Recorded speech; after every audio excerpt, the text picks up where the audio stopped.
सबसे पहले तो मैं सभी किसान बंधुओं को, सभी व्यापारियों को, हनुमानगढ़ के सभी लोगों को केंद्र सरकार ने जो एक किसान हित में बड़ा फैसला किया है, ये अपने धान की खरीद, सरकारी खरीद शुरू करने का, उसके लिए मैं बहुत बहुत बधाई देता हूँ।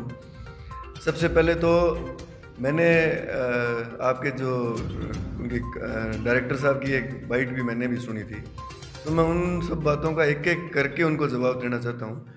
सबसे पहले तो वो कह रहे हैं कि किसानों की समस्याओं का समाधान करने में भारतीय जनता पार्टी के लोगों को कोई ये अगर उनको इतनी ज़्यादा परेशानी होती तो वो हमारे साथ आके बैठते।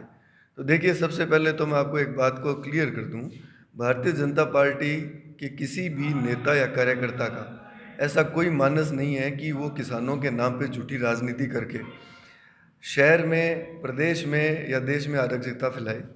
हम सब लोग किसानों के हितों में काम करने के लिए हमेशा तत्पर और तैयार रहे हैं, आगे भी रहेंगे। उसका एक मुख्य उदाहरण आपके सामने है, धान की खरीद जो कांग्रेस गवर्नमेंट ने 3 साल, इस वर्ष की बात कह रहा हूँ मैं, इस वर्ष में 3 महीने लगाए।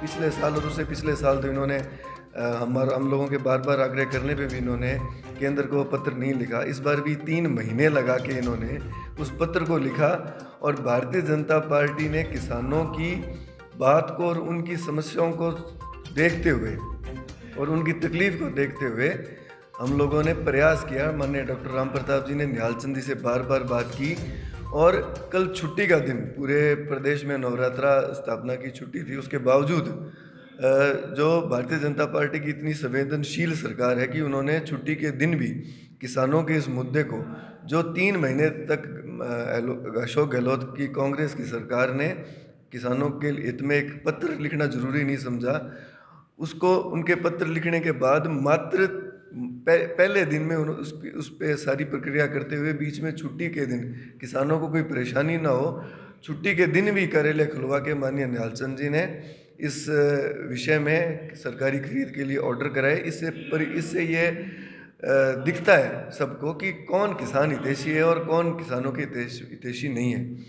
जो हमारे यहाँ पे एक लाठीचार्ज की घटना, निंदनीय घटना हुई थी, मैं उसको निंदनीय घटना इसलिए कहूँगा कि पूरे इतना आंदोलन हुए किसानों के, उसके बावजूद कोशिश की गई कि कहीं ऐसी घटना ना हो। उसके बावजूद हनुमानगढ़ में सिर्फ एक धान की खरीद के लिए शांतिपूर्ण तरीके से जो आंदोलन हो रहा था, उसमें इनके एक, जो मैंने वीडियो क्लिपिंग के माध्यम से बार बार आप सब लोगों के पास भी होगी, वो एक कांग्रेसी कार्यकर्ता है सोन सिंह, पूर्व सरपंच, उन्होंने भीड़ के अंदर से पत्थर मारा पुलिस वालों पे।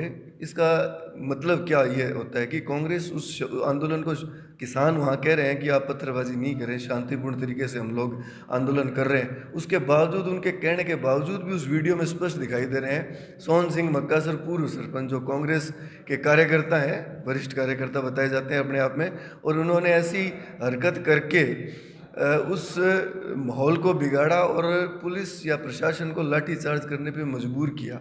तो इससे इंगित होता है, इससे साफ जाहिर होता है कि किसकी मंशा क्या है। अब उसको अपनी सफाई देते हुए वो ये कह दें कि एक असामाजिक तत्व, तो असामाजिक तत्व है या नहीं है ये सबको पता है। इसका मतलब आपके अंदर, आप लोगों के बीच में ऐसा असामाजिक तत्व तो हैं जो इस आंदोलन को, किसानों को लाठीचार्ज करवाने के तक लेके जा रहे हैं। दूसरा, मेरे उन बुद्धिमान मित्र ने एक बात और कही थी कि स्पिनिंग व्हील की बात की थी, तो उन्होंने कहा कि केंद्र उसमें अड़चन आ रहा है, तो उनको शायद इस बात की जानकारी नहीं है कि स्पिनिंग मिल को खुलवाने में केंद्र सरकार का या बंद कराने में केंद्र सरकार का कोई रोल नहीं है। पहले वो अपने इस ज्ञान को सही करें, उसके बाद में कोई बयान दें। मैंने आपके पिछली बार भी आपको आपके इंटरव्यू में स्वीकार किया था कि हम लोगों की कहीं ना कहीं कमी रही है, जिसकी वजह से स्पिनिंग मिल बंद हुई और उसका भुगतान हमें हार के रूप में करना पड़ा। इतने जनहित कार्य करने के बावजूद हमें हार का सामना करना पड़ा और उसको हम स्वीकार कर रहे हैं कि हमारी एक कमी रही है। और कांग्रेस ने इस बात पे वोट मांगे थे, तो उन्होंने 3 साल से अब तक कुछ नहीं किया और वो बार बार ये कह रहे हैं कि इसमें केंद्र का मतलब ये हुआ कि जो चीज़ आप नहीं कर पाओ आपको करनी चाहिए, और जो आप चीज़ नहीं कर पाओ उसको कहीं ना कहीं किसान आंदोलन की आड़ में केंद्र के ऊपर मंड दो और अपना पल्ला झाड़ लो। तो जनता सब जानती है।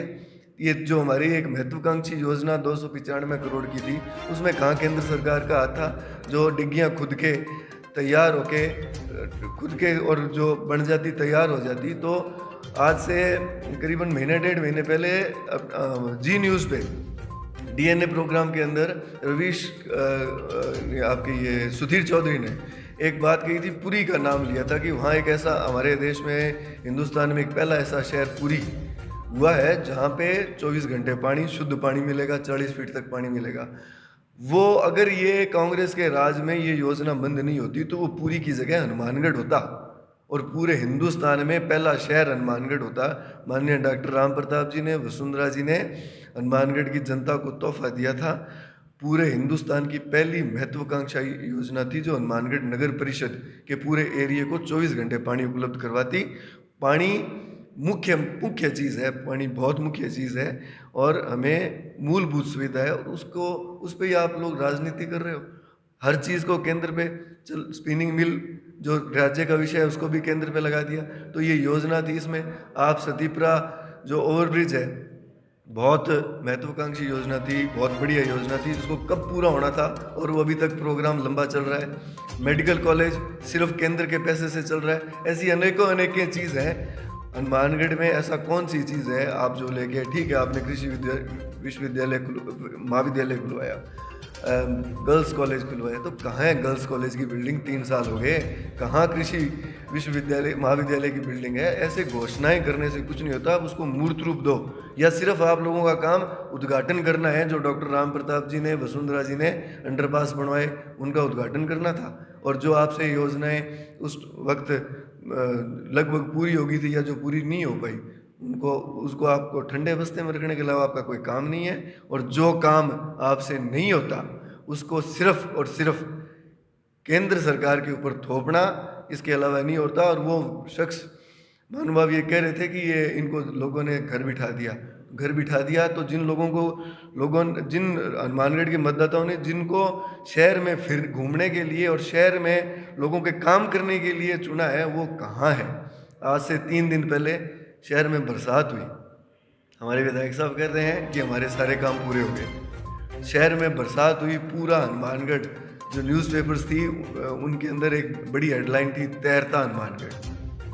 तो हनुमानगढ़ को तैरने के लिए, या अभी तक जो हनुमानगढ़ में गलियों में गंदगी, बाज़ार के अंदर, मेन बाज़ार में जो विधायक आवास है उनके घर के साइड में जो सड़क है उसमें गंदा पानी 8 दिन हो गए अब तक पड़ा है। ये कहाँ से वो हमारे साथ बात कर सकते हैं? किस बात पे बात कर सकते हैं? डॉक्टर राम प्रताप जी निश्चित तौर पे किसान हितैषी थे, हैं और हमेशा रहेंगे।